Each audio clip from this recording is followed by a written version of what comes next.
good. I knew that I wouldn't. Hello and welcome into episode number 5 of the On the Farm podcast. I'm T.J. Mathewson, joined alongside the brains of this podcast, Jeremy Buch. And Jeremy, as it has been a slow week for us content-wise, there are some prospect rankings releases by MLB Pipeline, a couple division, the NL East and the AL East top 30 prospects for all the teams in those divisions have been released. Actually, a couple teams in each division, not all the teams, as we are looking on the website. We're going to break down the AL East today. There's also Brennan jury trade to go on with some prospects go along there. Forrest Whitley getting suspended for PEDs, so we're going to have a couple things to talk about today, despite it being a bit of a slow week. First off, we're going to talk about AL East teams, and most notably the Baltimore Orioles. Yeah, MLB Pipeline, its infinite wisdom, has decided to release a top 10 list of farm systems, so only 2 teams have been released for the AL East, and those would be the Orioles and the Red Sox. So we're going to start off with the Orioles here. TJ, do you have a guy you're looking at? Yeah, I'm looking at Hunter Harvey. So he was named to the Futures game at age 19. He's drafted out of high school, that high school, Bandy School in North Carolina. So his first full season has an excellent year. I believe a 3.18 ERA, a 7-5 record. Started all 17 games, 87 and 2/3 innings. Remember, this is just at age 19, 106 strikeouts in those 87 2/3 innings. Then he has Tommy John in 2015, caused him to miss the whole season, and he spent all this time trying to bounce back. He hasn't been able to continually stay at one place. He's bounced around from rookie league ball to high A to low A, so he's still struggling to get up past the single A's.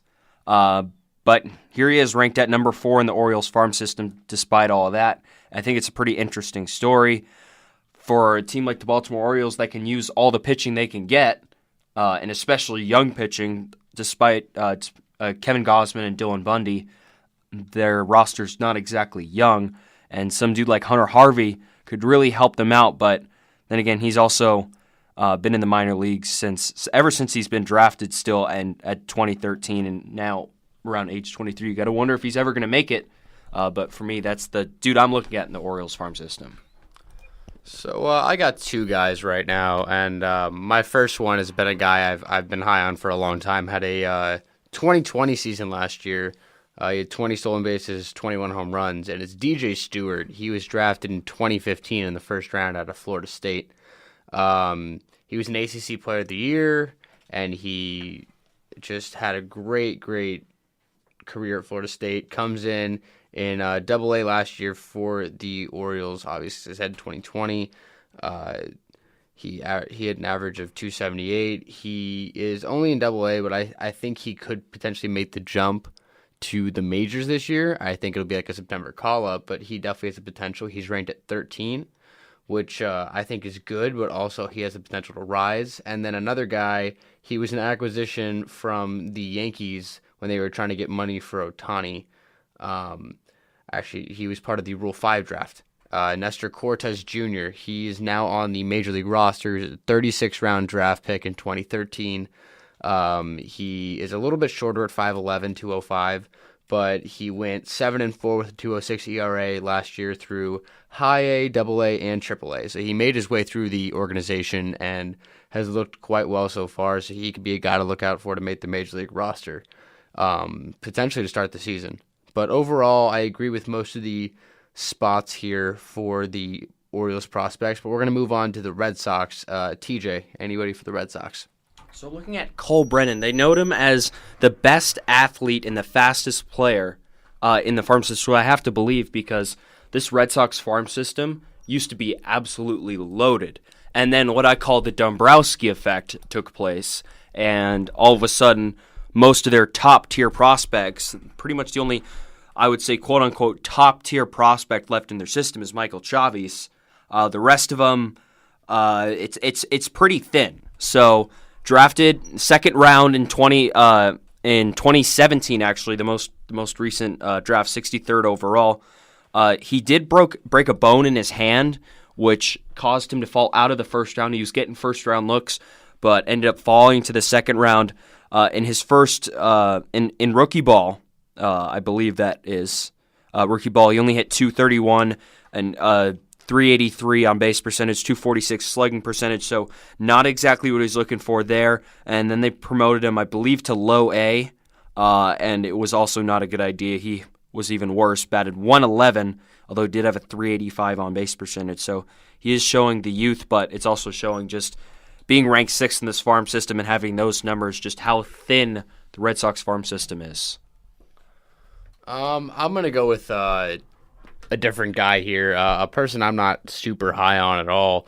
Groom. He was drafted 12th overall in the 2016 draft, was rumored to be 1, and dropped dramatically, but I just never saw what the hype was around him. I never really liked him. He's very Brady Aiken-esque for me, and right now Brady Aiken's not having too good of a career, so that should kind of tell you how this is going. He went 3-9 with a 5.69 ERA through 14 games, just over 50 innings. I mean, he had a nice strikeout total at 72, but I don't think he's going to develop into this stud frontline starter. Yeah, his size at 6'6", 220 at 19 makes him sound good, but based on these numbers, ranked 2, obviously it's a thin system, but I think there are other people in the system that can be ranked at 2. And then kind of my guy that I like to stash down here, he's ranked 12, Bobby Dalbec. He was drafted in the 4th round of 2016, 118th overall, so he was one of the later picks in this draft. But I've liked him ever since I watched him in the College World Series with the Arizona Wildcats. He led the team in OPS, just basically every category that mattered. He was also a pitcher, but right now they have him as a third baseman. I think he has the most raw power, is what they've been saying. So he has more raw power than their number 1 prospect, Michael Chavez. That's got to say something for him. But I think he can really be effective long-term for the Red Sox. So, yeah, good stuff right there, Jeremy. So, moving on from the farm systems, there was some breaking news that came out. Is it yesterday? I think it was today. About Forrest Whitley. Today. It was today. All right. So Forrest Whitley, top prospect for the Astros. Is he the top prospect for the Astros? They haven't released the list yet, but he is rumored to be their top prospect, if not behind Kyle Tucker. But he'll be a top 3 at the minimum. I just see that this hurts them a lot because he could have been a major league contributor this year. Either a major league contributor or for a team that's as stacked in the rotation and the bullpen as they are, a valuable trade piece. Yeah, I mean, they've been really, really denying trade requests. He was supposed to be part of the Garrett Cole trade for a little bit, and then he's supposed to be part of a lot of other deals that they've been talking over the last 2 years, and they've been reluctant to trade either Tucker and or Whitley. But he has been suspended 50 games by the minor league drug program. He's suspended without pay, and that's gonna hurt. I mean, it reflects poorly on him, poorly on the organization.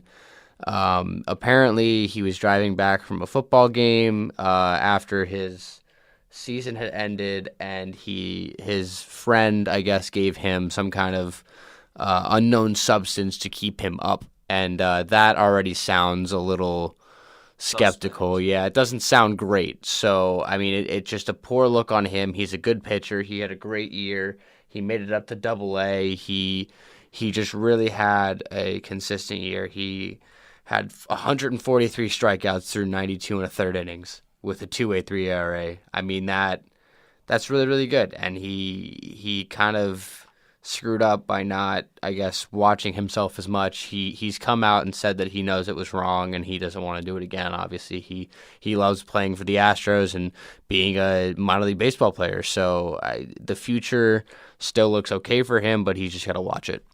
Here's what I'm wondering. Why are you taking some unknown supplement? Like, why don't you just drink a Mountain Dew or have a cup of coffee?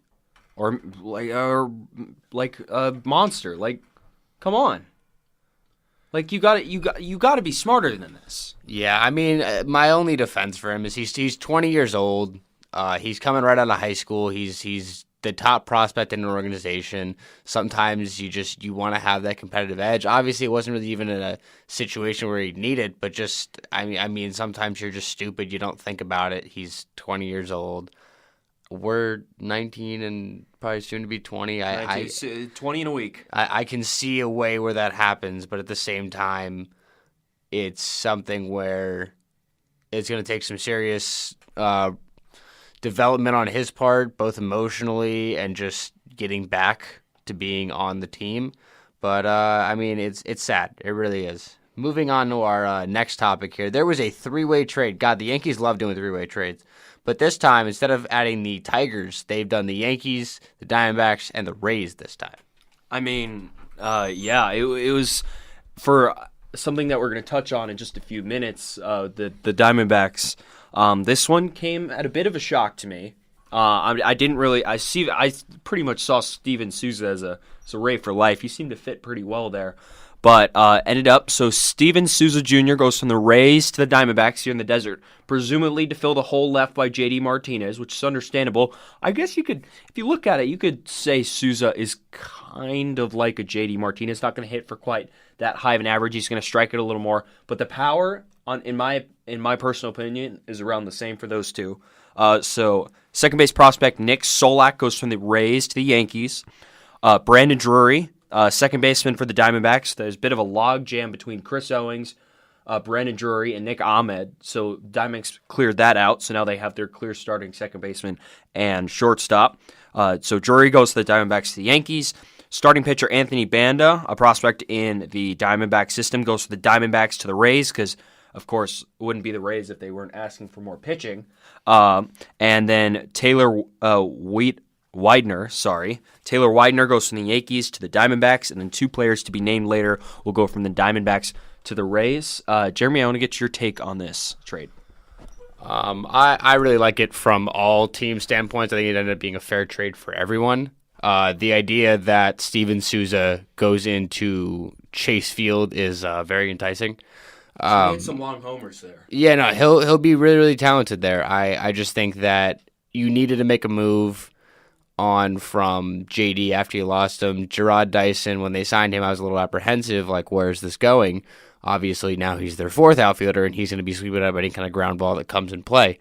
But I like Steven Souza. I like the idea of him, Pollock, and is it David Peralta in left? Yeah, it's David Peralta. Okay, so you have Yasmani Tomas, the criminal speeder. One of the two. And I think that it's a nice addition. It didn't really cost them all that much. The Yankees to go back, the Yankees traded Taylor Widener. He had a good year. I liked him. He'll be in AAA to start the year in the Reno for the Diamondbacks. Reno Aces. Yep. In High A, I mean, he was in High A, now he's going to AAA. That's a bit of a jump. But he was a 12th round pick in 2016, 23 years old, out of South Carolina, 7-8, 3.39 ERA, 27 games. He had 129 strikeouts. I mean, he was very, very good. I like his development. I just don't think he had a spot in the Yankees rotation in the near future. Obviously, the Diamondbacks have a need for bottom of the rotation pitching. He could fit there. I mean, even bullpen, he could be a valuable bullpen arm. I like what the D-backs did here. And then on the side of the Yankees, I kind of like the idea of Brandon Drury just coming in. Obviously, he's not the best defender, but he can hit, and God forbid somebody has an injury, or if they don't feel like Andujar or Torres are up, or they want to keep Torres down there for that service time for the first 20 games. And if they want to do anything like that, they would do it now, and they have some kind of tangible replacement rather than Jace Peterson or Danny Espinoza, because those guys are great. But in the sense that they've found something, they got rid of Nick Solak, who was a good hitter, but defensively he was kind of lacking a little bit. I mean, their farm system's still going to be a top 5, if not top 3 farm system. And then on the side of the Rays got a pretty sweet deal here. I mean, Anthony Banda, while he was not overwhelmingly great here in Arizona, I think that he could have a lot of potential in the juice box.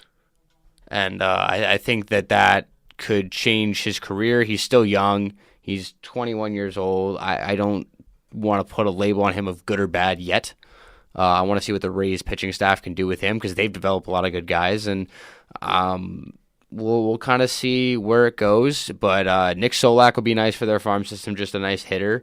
And then they get two other players from the Diamondbacks. And looking at their system, it's pretty weak right now. But I would be hard pressed to believe that they're giving up either Pavin Smith or John Duplanter. That's probably not happening. I could see like a Marcus Wilson. He's an outfielder.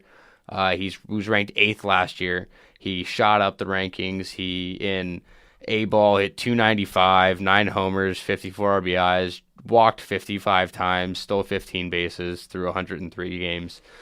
He was competitive balance round in 2014. So he's a little older. He's a little bit more ready to probably jump up the rankings a little bit. But obviously 2 guys. There's a few younger guys in their system. I want to see where they go. And then actually TJ and I both got to watch some very cool games this weekend. TJ got to call them. I just more watched. TJ, what were you able to watch? So it was, in case you've been living under a rock and you like baseball, it was college baseball opening weekend last weekend. I got to watch ASU, first of all, split their opening series against Miami, Ohio. They dropped the first game Saturday, won the second game Saturday, won the first game Sunday, and lost the second game Sunday.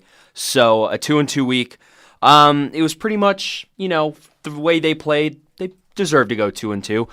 That wasn't even the coolest part, though. So today, we're recording on Wednesday, February 21st. Arizona State and the Arizona Diamondbacks helped kick off the Diamondbacks' spring training slate in 2018, the collegiate series.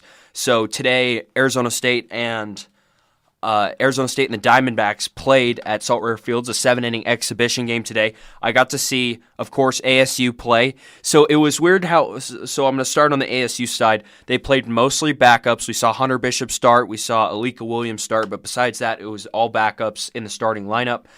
In the field, however, the Sun Devils ran their entire starting lineup out there, the starting defensive lineup out there, which I thought was interesting. But when I thought back to it, I realized how much ASU actually struggled in defense during the weekend. It might have been something that head coach Tracy Smith said, all right, you guys are going to work on your defense today. So there was that. Now, on the D-backs side, of course, they're not throwing Paul Goldschmidt out and David Peralta out there against college kids, right? That's just unfair. So Torey Lovello put together a lineup pretty much full of non-roster invitees and some of the prospects in his farm system. So the ones I got to see, Taylor Clark on the last year's top 30 prospect list for the Diamondbacks, ranked number 3. He pitched 1 inning, didn't allow no hits, no runs, did walk 1, didn't strike anyone. Was clean, efficient, 6'4", 200 pounds, a low 90s fastball. I thought it was interesting. ASU, they didn't seem to struggle too much with at least Clark, who was far and away the highest pitcher prospect-wise that ASU faced today. A couple other guys that ended up playing in the game today. We saw Yamard. I'm going to mess up this name, but it's Ildemaro Vargas. He was leading off for the game. He was playing second base. Ended up going, I believe it was, he ended up going 1 for 2 with an RBI. Came around to score on a Jeremy Hazelbaker. No, excuse me. It was a Christian Walker, who also I saw today, also on the Diamondbacks prospect list, ranks number 25 on that list that I'm talking about. So it was interesting to see Diamondbacks throw a couple of their high-profile prospects out there. Got to see them. Diamondbacks, of course, won by a score of 8-2. But obviously, it was pretty much what I expected. It was major leaguers going up against college kids. And so in the end, the major leaguers, they had the better at bats. They're more disciplined. ASU pitchers walked 10 Diamondbacks batters. Meanwhile, ASU only had 1 extra base hit and only 1 hit that came outside of the second inning. So, of course, D-backs took it by a score of 8-2. It was an absolute blast to call. I hope that's not the last time I get to call a game in a Major League press box. It was absolutely fantastic. I'm thankful their D-backs were welcome to host ASU and Us Plays Radio. It was fantastic. The funny thing is, I'm looking at my scorebook now. There was 2 entirely different So there were 18 different guys used in the field for the Diamondbacks, 8 different pitchers as well. ASU also used 8 different pitchers, 16 pitchers total for the game. It was a blast to call. It was a blast to see all these young guys out there, and hopefully I'll get to do that again. Now you, Jeremy. So I was lucky enough to be working what they called the Husker Classic. It was Nebraska came out to Tempe Diablo Stadium where the Angels play their spring training games, and it was Nebraska, Washington State, and UC Riverside got to have basically each day there was Nebraska would play 2 games a day, and then Washington State played 2 games, and then UC Riverside played 2 games. So I was able to watch the Sunday games in which Washington State hosted both teams. There was one guy I just want to highlight from the Nebraska Cornhuskers. He's an outfielder. He's a senior, so he's obviously draft eligible. He is from Menasha, Wisconsin. Sorry if I botched that name. But Scott Schreiber, he hit a home run. There is probably I don't remember the exact length of the left field wall, but going out there, he hit it over the hedge, which was clearly over 440 feet at that point. He just hit this line drive home run that was absolutely insane to watch live. And then kind of an ironic name, Connor Cannon, a 6'5", 240 first baseman from UC Riverside, he had a 3 home run game, which was really, really fun to watch. I mean, I hope with the last name Cannon and the flow that this man had, this whole team, UC Riverside, had mullets. Pretty much every single player on that team had a mullet, and they were just a lot of fun to watch. And Cannon is also draft eligible. He's a sophomore this year, so at the end of this year, he'll be draft eligible. It was just a lot of fun to watch. And then on top of that, I went to go shoot the Brewers this morning. I did a little photography this morning, did the Brewers, and got to see Keston Hiura, the first-round draft pick of this most recent draft. He was awesome. Obviously, it was light drills and a little bit of BP, but he was just hitting everything and fielding really, really well. I kind of was skeptical if he could fit in an NL system because of the fact that he's not the greatest fielder, but he's improved. So that was good to see. And that's it really for games. But just one other thing I kind of want to touch on before we obviously wrap up this episode. There was a big signing this week. The free agency frenzy finally started, and Eric Hosmer went to the Padres. TJ, how do you feel? So, to me, yeah, I do know this doesn't have to do with prospects, but it's still baseball, so we can talk about it. So Eric Hosmer, the thing I probably liked most about this, not very good, not how much money he signed for that. He's going to wear number 30 for his buddy Yordano Ventura. Now, as much as I, didn't like how Yordano carried himself on the field, he was arrogant. He tried to pick fights with guys he had no business picking fights with. I think it's great that he chose to honor Yordano Ventura, and Eric Hosmer, you get to spend probably the rest of your baseball career in San Diego making plenty of money in the sun and relaxing, and So I think, honestly, in terms of a Eric Hosmer viewing himself, I think he made the right decision. I kind of have the same feeling. I think that Hosmer had a good decision. He kind of said that Kansas City had won him over early. I can't say San Diego had won him over early with the idea of the future. I think that it was also the idea that they wanted to give him an 8th year, which I don't think any other team franchise would do. I think the contract's a little long for my blood, but obviously the Padres feel he can be a consistent player for the next 8 years. I like the idea that he will be the leader. I'm not a huge Will Myers fan. I don't mind his production. I just don't think he should lead your team. He's not the leader, the guy.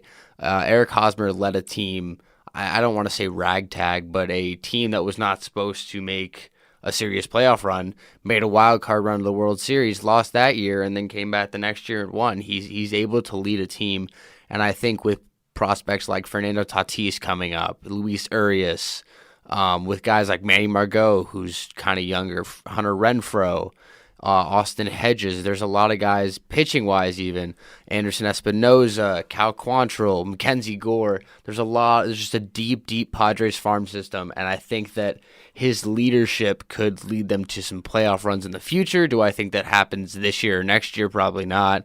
We're looking at 2020, 2021 probably. That's why you got all those years on that contract. Oh, all those years. And, of course, it wouldn't be a Scott Boras client if he didn't say something during the interview or afterwards. So he was asked a question during this press conference at Peoria Sportsplex, and he said, maybe paraphrasing, but the talent here is lava. As in they were so hot that it was like the talent from the Padres system was lava. This is why Scott Boras should just get his clients the money instead of realizing he should talk during interviews. Hey, man. I mean, I don't like that Scott Boras was pretty much holding up this free agency offseason pretty much on his own. But then again, everyone has different ways of doing business. And if Eric Hosmer, you look at the Kansas City Royals farm system, and then you look at the San Diego Padres farm system, you look at the climates, you look at the amount of years you're getting and the amount of money, it really shouldn't be that hard of a decision for playing in San Diego. Well, I think that's going to wrap it up for this episode of the On the Farm podcast. For myself, T.J. Mathewson, and Jeremy Buch, thank you guys for listening, and be sure to tune into the episode next week. Like sugar and spice.